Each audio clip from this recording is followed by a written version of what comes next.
so glorious. Why do you still do it? Why are you still here? Why do you subject yourself to this every night?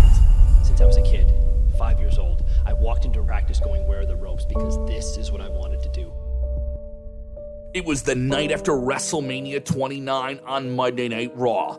Dolph Ziggler walked in with his Money in the Bank briefcase to a thunderous ovation, successfully cashing in his contract for an anywhere, anytime World Heavyweight Championship match against Alberto Del Rio, and he left the champion. The bank, it is deafening in the Izod Center.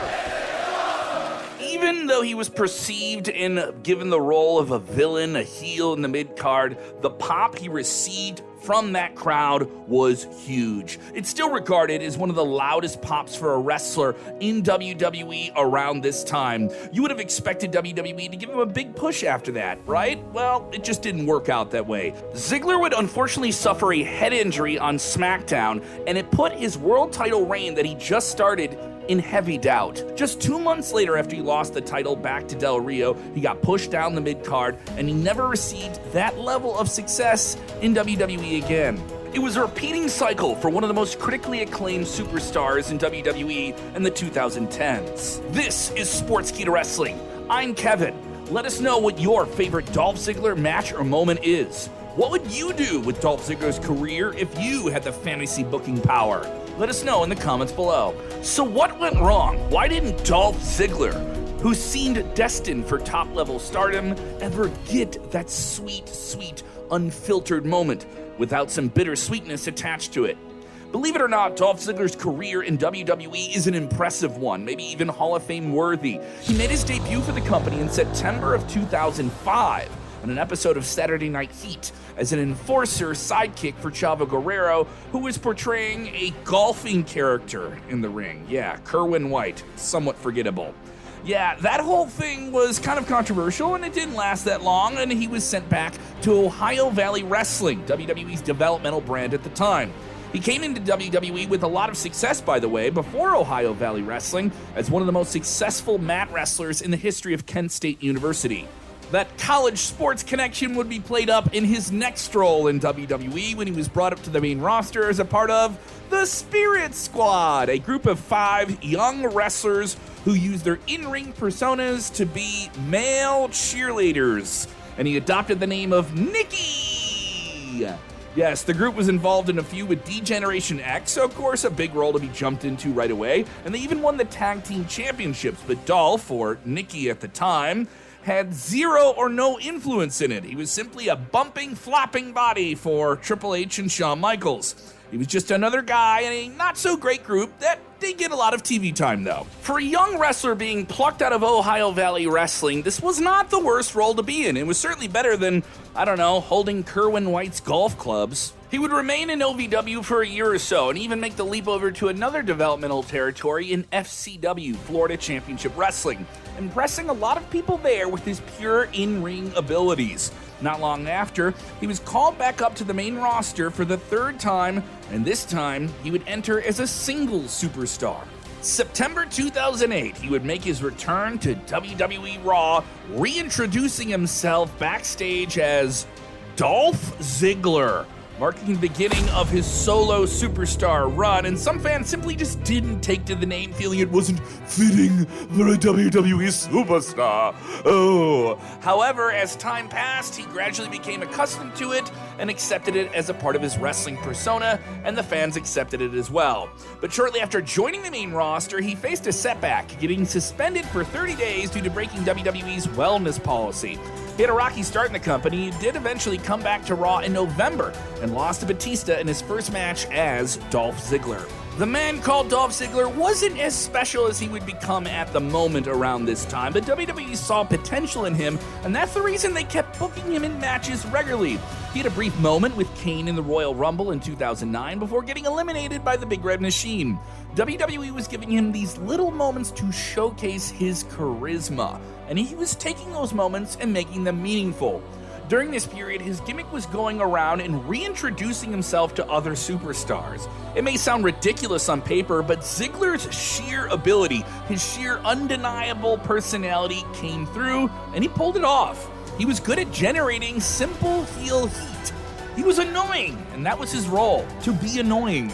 In April 2009, Ziggler got drafted to SmackDown, and that's when he began to see some real success.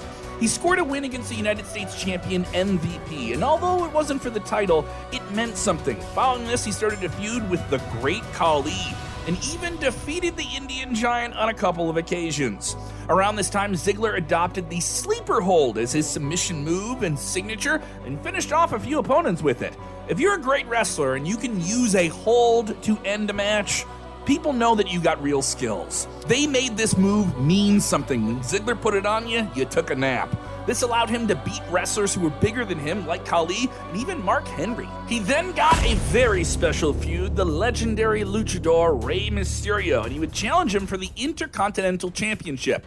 Although he couldn't win the title at the time, it was truly a test and showed off his quick ability to earn a reputation of being a masterful seller, effortlessly making his opponents look better than maybe even they expected to look in that match. His unparalleled ability to elevate the performance of anyone he was in the ring with cemented his status as one of the true technicians of his time. Going into 2010, Ziggler started to get more opportunities, and he would get a really special one in the Money in the Bank ladder match at WrestleMania 26, his first real showcase on the show of shows. He had all the tools to be a major player in WWE, and the heel run was working. WWE decided to make him an even bigger heel by aligning him with the heat magnet that was Vicky Guerrero. And excuse me, you remember how much Vicky Guerrero was getting booed around this time? Well, that heat was then attracted to our man Ziggler in this story. Her angle with the Rated R superstar Edge was must-see TV in 08-09, and seeing that success, WWE decided to bring her in to work with another talent. This time, it was Ziggler, and in retrospect, it made a lot of sense. Not long after this, Ziggler scored championship success, capturing the WWE Intercontinental title, and had a very strong run with it before dropping it to Kofi Kingston in January of 2011. This happened because WWE had different plans for the Zigzag Man, and the night he lost the IC title, Ziggler was added to the Fatal 4-Way for the #1 contenders match against Cody Rhodes, Drew McIntyre, and The Big Show. And this match was put together by none other than Vicky Guerrero. And who came out the winner? You guessed it, Dolph Ziggler. He earned the spot to face the World Heavyweight Champion Edge. It seemed that WWE was finally giving Ziggler the main event push. He had the look, he had the mic skills, you knew he was good in the ring, he could deliver. What else do you need to succeed in WWE? Considering the history that Dolph's manager, Vicky Guerrero, had with Edge, yeah, they didn't like each other, the feud seemed interesting. Guerrero did everything she could to help Ziggler win the title, but the Rated R superstar was simply too much and managed to defeat Dolph at the Royal Rumble 2011. It was certainly a great upgrade for Dolph Ziggler. Following this, Vicky banned Edge's finishing move, the Spear, and decided that if Edge used it, Ziggler would become the champion. Wow, what an angle. Even though Ziggler lost to Edge again in another match on the February 11th edition of SmackDown, Edge was stripped of the title as he used the Spear. Ziggler was awarded the World Heavyweight Championship. Is that how anyone wants to win a championship, on some weird technicality? Yeah, it seemed undeserving. He didn't win it. He lost clean to a champion, Edge, and was only awarded the title because of... You get it. It's just weird, right? Regardless, he became the champion, and did you know how long his first title reign lasted? Less than one day. Yeah, on the same night he was forced to defend the championship against Edge, and guess what? He lost it. Just like he became champion, he became a former champion. However, he could still call himself a former world champion, I guess, if you want to do that. Ziggler made the jump to Raw with Vicky Guerrero in tow, and because he was coming as a former world champion, yeah, we still have an issue with that, WWE gave him the United States Championship. He had a sense of purpose on Monday at Raw, and it kept him very relevant. He was delivering those incredible matches with the likes of John Morrison and Alex Riley, and also had a segment with the Hollywood superstar Hugh Jackman. Unfortunately, he got punched by the Wolverine. Thankfully, the claws weren't out. In December of 2011, Ziggler lost the US title to Zack Ryder in a highly anticipated match. Ryder was riding high on the popularity of his YouTube show, Z True Long Island Story, which earned him a loyal fan base within WWE, and he was one of the first innovators of using social media and digital platforms to get himself over on WWE's TV shows. Fans were clamoring for Ryder to win the championship, and Ziggler did service to him as the perfect opponent for him at the time. The dynamic between Ziggler and Ryder was real. The two allowed for their engaging storytelling to go to the next level and added a depth to both of their characters. So at the TLC 2011 pay-per-view, Ryder defeated Ziggler for that US title. It was a truly great moment, which goes to show that Ziggler is a star in the making, but someone who can make stars along the way and can play that perfect heel to a sympathetic babyface. The cycle repeats itself once again. Success with a mid-card title means it's time for another shot at a main event title. With his US title reign behind him, Ziggler was back in the main event scene, challenging the red-hot CM Punk for the WWE Championship at Royal Rumble 2012. In back-to-back Royal Rumble main events, Ziggler found himself competing for the world title or WWE titles against two of the biggest superstars of the time, Edge and Punk. However, it wasn't his time to shine just yet, and he lost to CM Punk. However, he kept unsuccessfully challenging for the championships and was proving himself to be someone who could deliver those outstanding matches, even if you knew the outcome before the bell rang. But soon things were about to change for him. On the July 3rd episode of SmackDown, Ziggler defeated Alex Riley to qualify for a spot in the World Heavyweight Championship Money in the Bank ladder match, and actually went on to win the contract in one of the most underrated Money in the Bank matches of all time. As Ziggler was going to keep being a standout performer, what was left for him to do if WWE wasn't going to put a world title on him?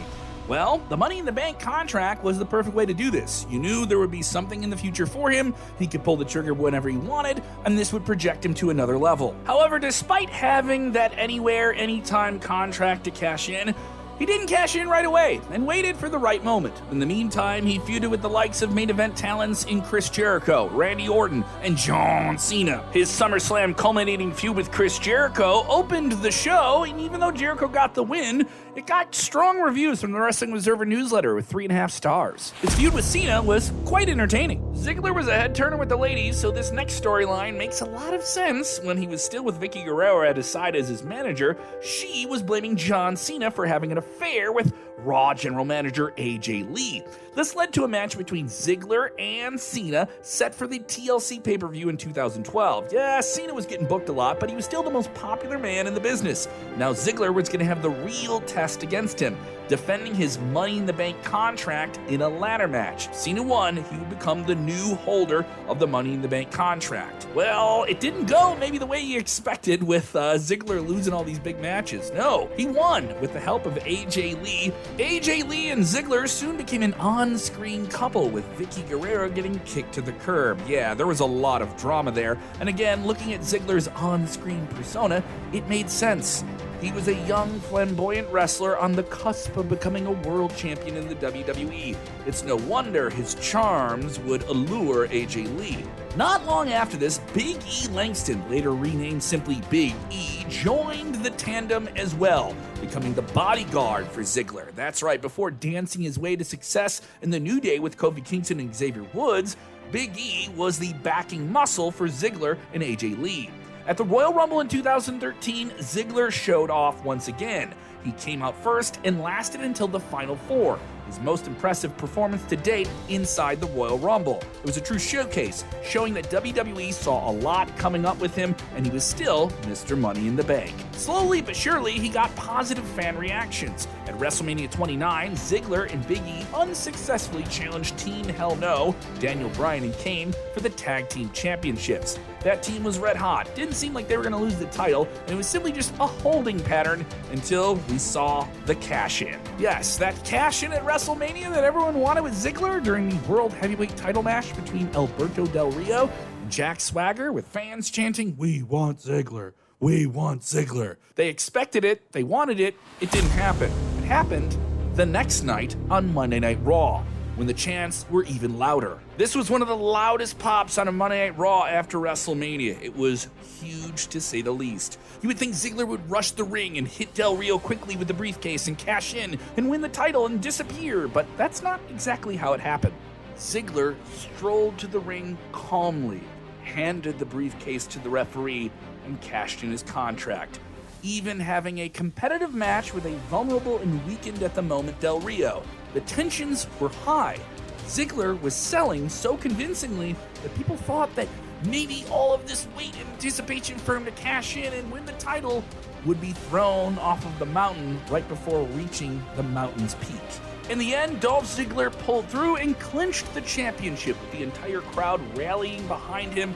Despite him being a villain, he was their choice. It was a huge moment, and it felt as if Ziggler was truly a made man and was going to become one of the next big superstars of the decade.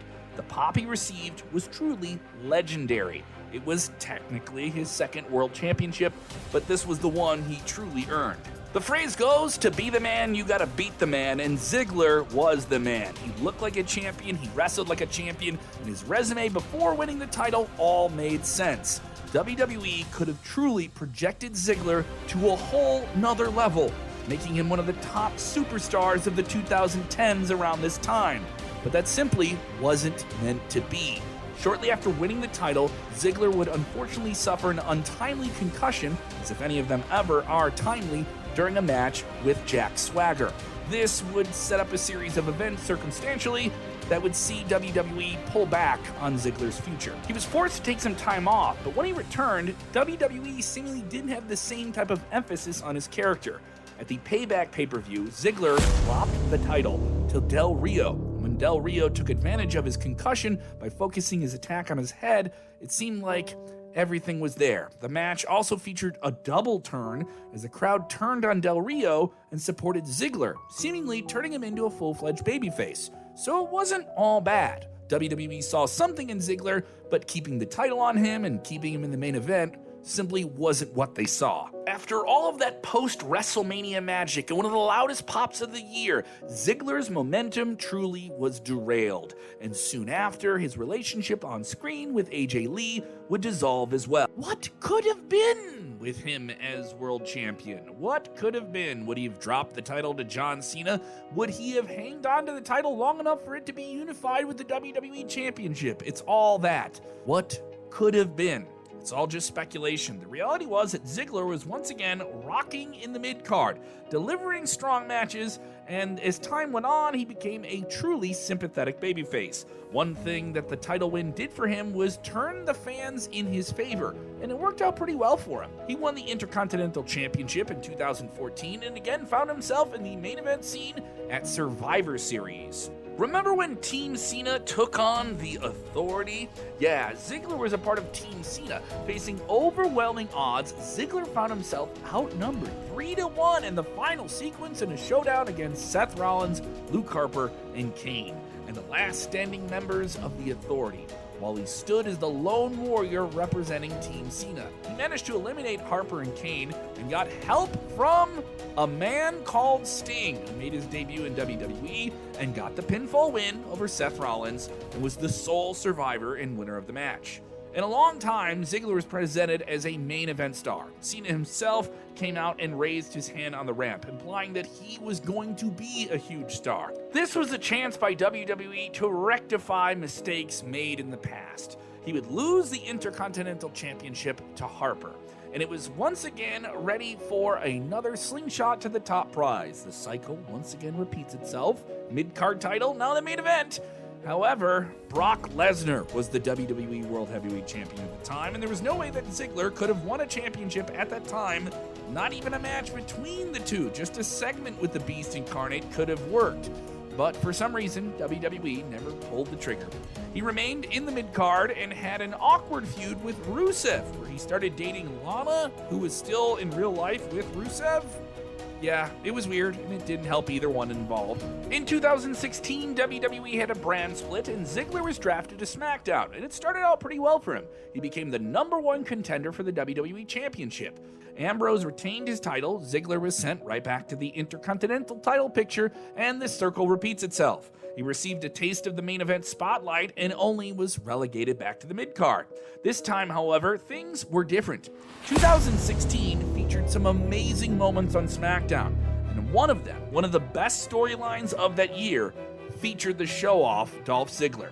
Fans come up telling you, why do you still do it? Why are you still here? Why do you subject yourself to this every night? It's because I can't stop. I can't. It's a sickness. I can't stop. And maybe my career didn't always turn out the way I thought it would, you know? I thought it would have been better. I thought I earned something. I thought I would be a bigger star. But you know what? I just can't stop myself.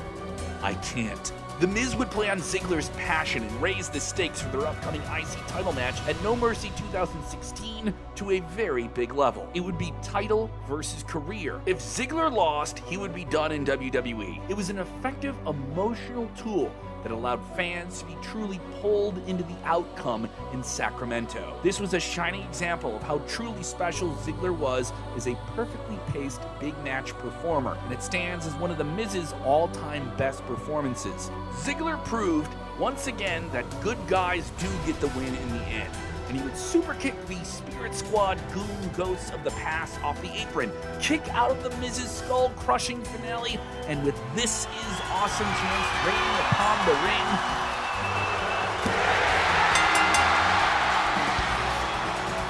Ziggler would beat all of the odds, become WWE Intercontinental Champion, and remain in the WWE.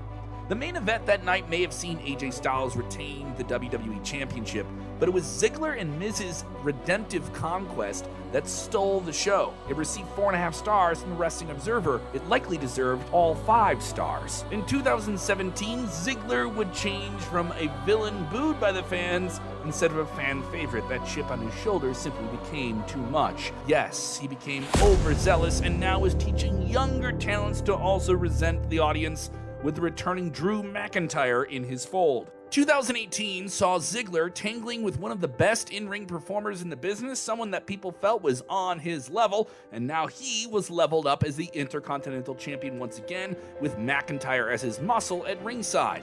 It would see him face Seth freaking Rollins, who is not just freaking exactly yet. Yeah, they would war and steal the show at the Extreme Rules pay-per-view in a 30-minute Iron Man match. Though Dolph was not at the top of the card, he was certainly very close to it. He would have a bloody personal feud with Kofi Kingston in 2019 when Kofi won the WWE Championship, where Ziggler is saying, "It should have been me, it should have been me." It was a pretty cool evolution on the passionate promos he had in 2016 to a now overzealous, resentful level. No one believed that Dolph would win the WWE title, but it did layer up the match with some emotions that needed to be there. As WWE worked its way through the pandemic, so did Ziggler, and he was deeply respected within WWE circles, yet once again wasn't going to be in the main event. He did get the very admirable role of being a utility player for WWE NXT in 2022. Former world champion, he would add legitimacy to the brand that was in a state of fluctuation itself. It was developing the stars of tomorrow, but those stars weren't just stars yet. Ziggler was undeniable. He showed up, showed out, and shocked the system down there in Orlando, adding a true star dusting on everyone he got in the ring with, integrating himself quickly with younger talent and capturing the NXT Championship during the brand's transitional 2.0 times. The son of Rick Steiner may have wanted the title back, but Dolph Ziggler would use his veteran ways to outsmart him and retain the championship at NXT Stand and Deliver during WrestleMania weekend, only for Braun Breaker to eventually win it back. During his interview with Chris Van Vliet, Ziggler himself revealed that he was never in the conversation to be the guy in WWE, and that's okay. Not everyone can be the face of the company. But there were so many chances where he could have at least won the championship and had maybe a more meaningful title reign at the top of the card. Ziggler is one of those guys who never reached his full potential in WWE, and is he to blame for that?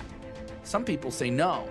He was released from the company in 2023 after nearly 20 years of performing top-level pro wrestling in the #1 pro wrestling company in the world. And if you think about it, what else was there left for him to do? They never were going to elevate him to the world title. he remained a true mid-card staple in the scene.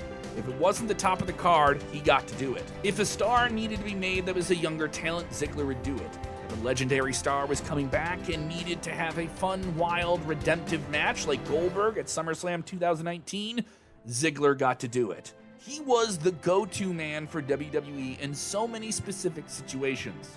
Though we've been able to cover a lot in this video, it should be noted that Dolph Ziggler's win-loss record is not definitive of Dolph Ziggler. Nick Nemeth, the man behind that name, is so much more. His performances, his stellar respect for the professional wrestling business and the art of professional wrestling, the story told between the bells. He told it so well, and still does today. Nemeth remains active in pro wrestling on weekly television with TNA Wrestling, as well as New Japan Pro Wrestling, where he's had some incredible performances there. He's gone strong style on us, everybody. What's your favorite match from Dolph Ziggler or Nick Nemeth? Let us know in the comments below.